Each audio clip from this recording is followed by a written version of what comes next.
Wassail, beautiful people. So I kind of had a sort of an odd day off yesterday. The day before, all the electricity went out. And I went outside to see if anyone else had any lights, and there was nothing I could see. And so I sat outside because I was suddenly really, really hot. And then everyone started turning their lights on. It was like, so it is just me then. And I just thought, you know what, go to bed. But it was interesting. I was meant to be without electricity, frequency, all these things were meant to be stopped overnight. Because as I lay in bed, I was holding up my arms with my eyes shut because it wasn't quite dark enough to give me that experience of open-eyed meditation in the dark. But it was activating my third eye so that I could see, I don't know what to call it, I could see my form. I just keep wanting to say dark matter because I don't want to say shadow, but within that dark matter is this notion somehow of in light, in daytime. Right now you see me and my features, and they are the nutrients shining from within that deeper polarity. That's the only way I can really explain it. I haven't quite got the words for it. And then the next day I managed to resolve the electricity issue, so that was all brought back on. Oh no, sorry, I'm skipping ahead. This is the other thing that I've been doing. I've been skipping ahead all the time, and the cosmos keeps saying just ooh. So while I was lying there was a thunderstorm, and I'm looking at this dark material around me. It's making me think of the Philip Pullman books that I've not read. Sorry, Philip. And suddenly all around me there was nothing. The noise that would be in the other people's buildings close by was all completely absent. I was in zonelessness, and that had something to do with this need for the electricity to go to put me in the right mindset to receive that frequency. And so I sat there and I just connected with my magical Mania, just to anchor me and hold me there and allow me to explore and witness things. So the next day I got up and I was given information about a new type of reading to do, and I wanted to do it, but I kept being interrupted because the cosmos was just trying to say to me again, slow down, slow down. And so I did, and I just relaxed all day and enjoyed nothingness, because that's that zonelessness. There are moments when it's not bored, which is an important frequency. To get bored, to inspire you to some kind of creativeness that draws you into a now moment, but it is about being in a now moment. It's like words are escaping.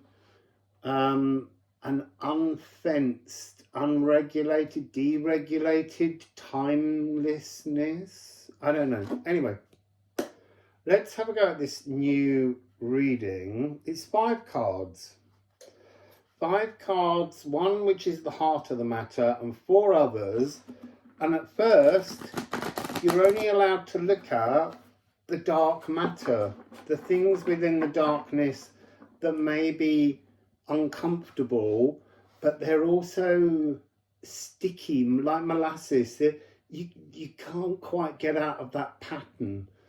And then once we've read those, then we take the 5 cards, give them a mix up, put them out again, and then we look at the light attributes. It's just a way of kind of informing us really how we can transform patterns. So let's just begin. I don't know whether they'll fall or whether I'll pick them. Don't know whether it'll work. So here, this is interesting. It fell to the floor. Moon in Pisces, which is passive daydreaming. So the immediate energy I'm getting from that, from a shadow perspective, is dreaming's a beautiful thing, but it needs action. Is that 4? Whoa, looky there. So we have 4. Let's put them all up and then I'll show you them. So the first one, you see, that is that sticky molasses resin. Golden tears of acacia. We'll look at the aspects. I'll put them up in a moment. Let's just get the cards out. Distillation, distill. House 3, thoughts. See, look, how to distill our thoughts. This really is. Because I'm thinking I might do a series of these, but I don't know yet. Conjunction. And, oh, magnet.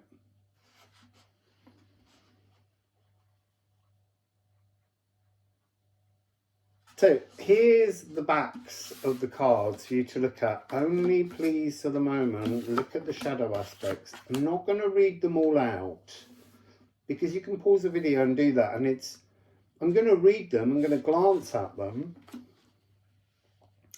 But the point of this exercise is that you allow yourself to observe what most talks to you rather than trying to make all of these things, because it's 5, 10, 15, 20 different areas. Oh, well, 25 with the heart of the matter. So in the heart of the matter, it's interesting. So we've got, I'm looking at the wrong one. That's why it didn't make sense. I am blunted. So what blunts you? That's the initial question you need to be asking. What blunts you? And you see, the key energy here, I would say, is lost in fantasy, passive daydreaming.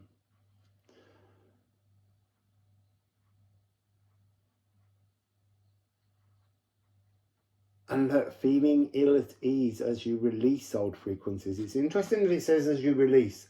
It's immediately saying there's transformation possible. You can change this thing. You're not stuck in the molasses. You're just choosing not to move out of it. So we have resin, I am aching. Distill, I am diluted. It's interesting that distill went upside down, goes from 66 to 99. So it looks like something that can be alchemized. Then conjunction, that one is I am detached. And magnet, I am repellent. My goodness, I am aching, diluted, detached and repellent. That's not a space you want to be in. But it's a space we need to acknowledge. We need to lean into these energies. That's why these cards are made this way. They give you a chance to look at things that might be, like, I don't want to say blocking, but somehow giving a resistance to you to be in the more light attributes. So what have we got that I would like to bring up from this? You see, the phrase that's jumping out first of all is on diluted, shivering from apocalyptic shadows. That can be enough of an energy of fear to just stop you doing anything, to stop all the other things that might be part of this. Prevaricating, it says over community actions, but it doesn't have to be the whole phrase. The cards are here to help guide us. So prevarication is inaction. You're just going over and over it, talking about it. Forgiving myself for the roots I trod, or forgiving yourself. that notion that we let go. It's interesting. I've been picking up this energy that I feel is something I've worked through many times, but I don't think I've fully released the grounding pattern. So it's almost like you can go down a series of links into a dark matter frequency pattern that you're playing over and over and over again. But until you get to the very bottom and undo the anchor and let it go, then this issue is still hiding under the carpet, swept under the carpet. And so I think personally for me, I'm being told to look one final time at and I have let go of this, that's the whole point, but there's something in there, because it's coming back up, that just needs to be reviewed in the full transformation frequency, and that is the energy of survivor's guilt. And mine obviously started when my brother died, and that was so long ago. I was 17, you know, it's so long ago, nearly 30 years. And I have at different points suppressed it, or I have tried to flip to the positivity side and just maintain it without exploring it. I've had moments when, like in Gozo, where I was enraged and I had no idea that anger was within me, and I really felt as though that had been released. But here it is once more with this current moment of Pluto moving, giving us the chance to dig up what is the wrong crust or debris. So that's just personal, but I'm using that as a way to explain how things come, forgiving myself for the roots I trod. You know, there are things I've done in my life that have been coming up recently that I think about and think, why didn't I do that? I didn't do that because I didn't do that. I didn't do that because of all kinds of moments where maybe I didn't feel worthy because I survived my brother. I've had times in my life where I've just thought, you know, even being someone that was never going to give my parents children because of my choice of being gay, and thinking that he would have given them children, that was something they wanted, but that isn't my responsibility. It's all about how we look, understand and process things that we give ourselves a kind of grief or a self-flagellation over. They have to be released. It may be that very energy of learning to forgive everything within ourselves was the purpose you came here for. You know, it's not necessarily these grand things. That is, on an esoteric level, a hugely grand thing to process and release. But we have to understand how to gather our strength to transform it. And it could be that once I've fully dealt with that, then I have space for a new energy, very lecce, that energy of feeling pain, clearing it out, and then you have space in your heart for something way more treasured. So what else is jumping out at me? Fearful of changing lanes. That's one that I think sits in the back of our minds that we don't really consider that easily. It's problematic for us. And look, staking a claim to your ring-fenced world, and that's what we do. Because we're scared to change lanes, we don't like the idea, and that's very common. It doesn't have to do with grief. Just changing lanes, going into something that is unfamiliar can fill people with fear. And that's the pioneer adventuring energy. Maybe that's the shadow you're trying to learn and explore here in this life. It's just that I think sometimes the world of spirit is very limited in the lanes that it says you can pick, and you don't know how to pick any of them because none of them feel right for you. So instead of picking the lane where you think you want to go, allow something to rise up that will allow you to transform an energy in your shadow body. I still have no name for it. And allow yourself to explore transforming that energy, and then give yourself space in your cells for some kind of new frequency that's closer to your authenticity, a truth within you that spirit wants to bring down to you. You see, because now I'm being drawn to needing community bonds on this, on the conjunction card. This is something which we're told is such a divinely high frequency, that going out and helping others just somehow guarantees you the keys to heaven. And that you may have done that 1 billion times in other lives, and you don't need to do it now.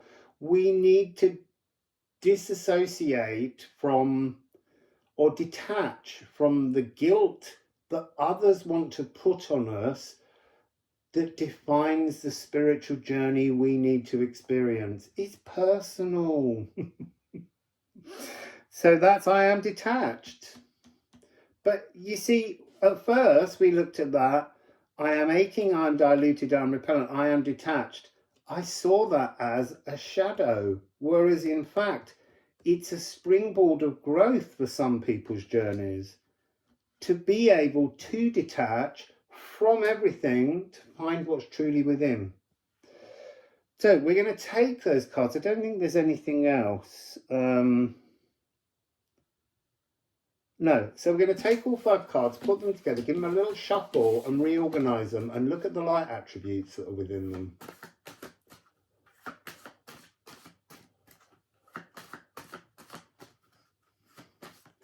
I really adore the simplicity of this, with just 5 cards from the Musical Alchemy of Astrology deck. See, that's so interesting, and I'm going to take it. The heart of the matter hasn't changed. So let's put the next down. I need to put them up that way. So now we've got Distill first, to reach a conjunction, to draw something towards us, and then this becomes the release, the crying, the emotional discharge. It's so fascinating. So let's have a look at what we have here. You see, it's really interesting. There are no musical notes other than here at the heart of the matter, and that hasn't changed. You're still dealing with the triad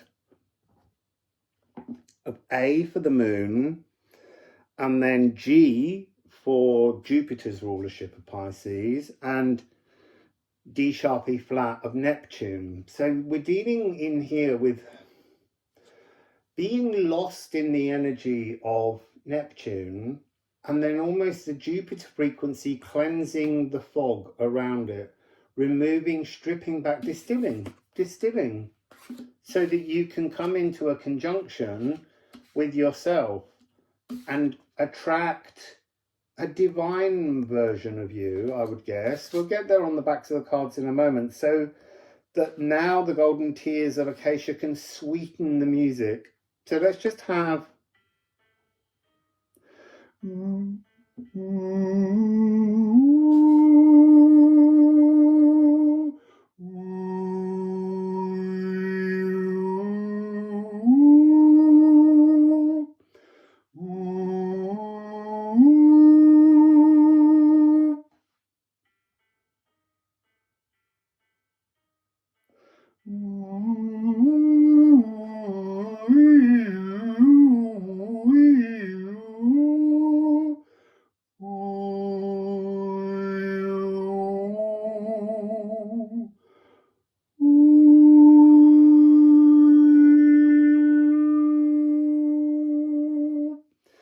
So here's an interesting thing that I'm being shown straight away.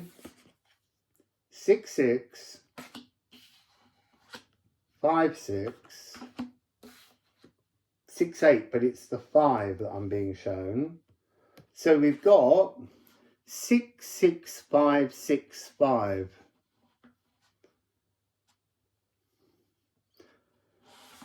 So, 6, 6, 5, 6, 5. You could just look up 6, 5656 angel number, or you could look up 5666 as an angel number. Combinations of 5 and 6. 5, change, transformation. 6, being in a kind of divine balance. So changing to a divine balance. Let's turn all the cards over, and now I'm showing you those now, so that you can pick through all of the positive attributes that are down here. We're beginning with, obviously, Moon in Pisces. You see the giggler, oracular, intuitive knowledge, solitude strengthens the soul. An absolute empathic calmness in all situations. I think that's the key takeaway there. We have piano improvisation on the front of the card. This notion of actually throwing away all the rule books, all the bar lines, all the tempos, all the keys, all the chords, and just creating your sound. It doesn't matter whether you can play the piano or not. It's your sound that you're making in that moment. So now I'm thinking back to when I went to Junior Guildhall. I had composition lessons with Erica Fox, and she would put modern 20th century art paintings on the piano, and then I had to describe them in music. And seriously, I can't play the piano, but I can bang and crash and twinkle and splutter if you don't have to follow any of the rules of classical music playing. If I just go with creating walls of sound or gentle streams, I can describe anything in music. And it's almost that. Throw away all the rule books. Yes, passive daydreaming, but you're actioning your dreaming into reality because you've removed all of the walls and you're just being your authentic self.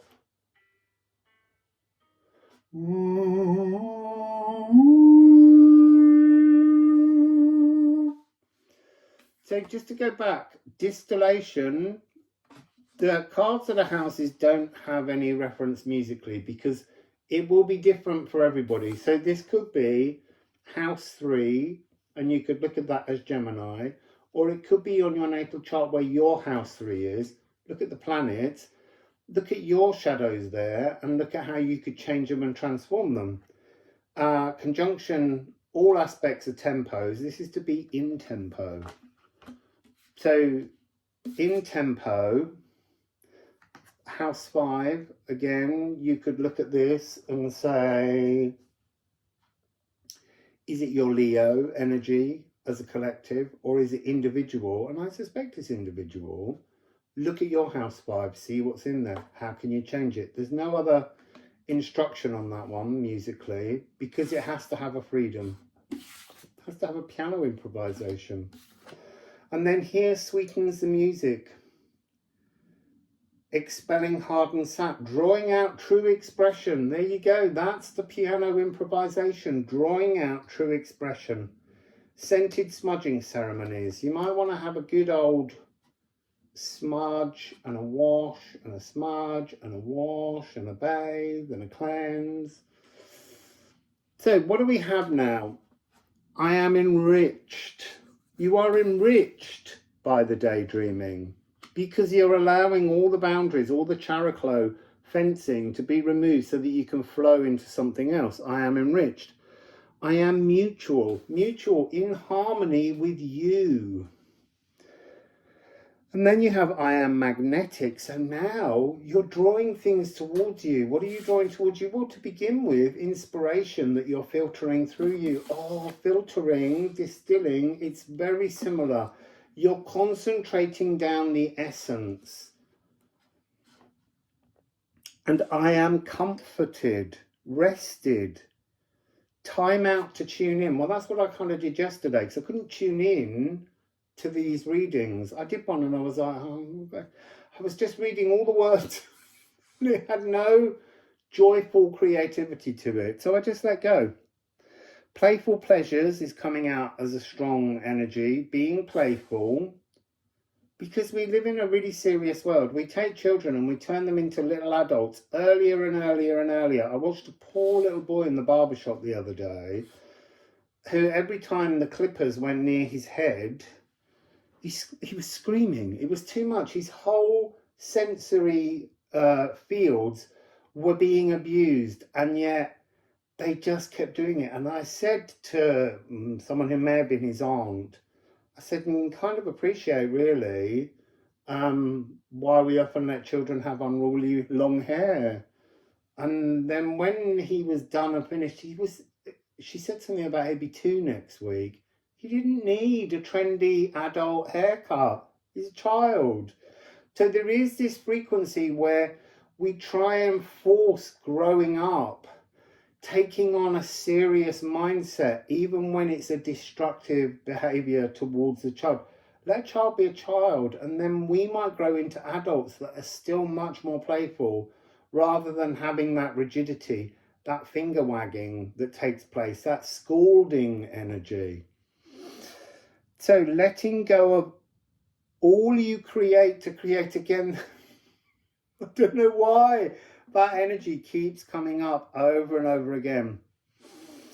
And that's on magnet. Decanting old truths to create new truths. You see, decanting, the filtering energy, but this didn't change. It was the same card, but it's changed and transformed in its perception of what this passive daydreaming means. Because it's now open to be actioned, it becomes something of much greater focused intention, a greater laughter involved, because there is the giggler. It's really important, that energy, to giggle. Joy is found in the algebra of planets. Being invigorated by the experience of change. Stop fearing change. Love change. If you can love change, then change is love. And love is the universal oneness beneath everything. And so if you're open to that, you're magnetic, you're comforted. Everything becomes enriched within you, and you are beginning to soar. Pineal gland tuner. You're retuning your pineal gland by doing this exercise, understanding the dark matter shadow body that is here within us, that we don't witness but we need to see. Then you can transform everything within you. So that's the little reading, and hopefully I will do some more of them. But tomorrow I think I might just see what comes in first and then do one of these later. Anyway, you're all beautiful. Thank you so much for watching the channel, and Wassail.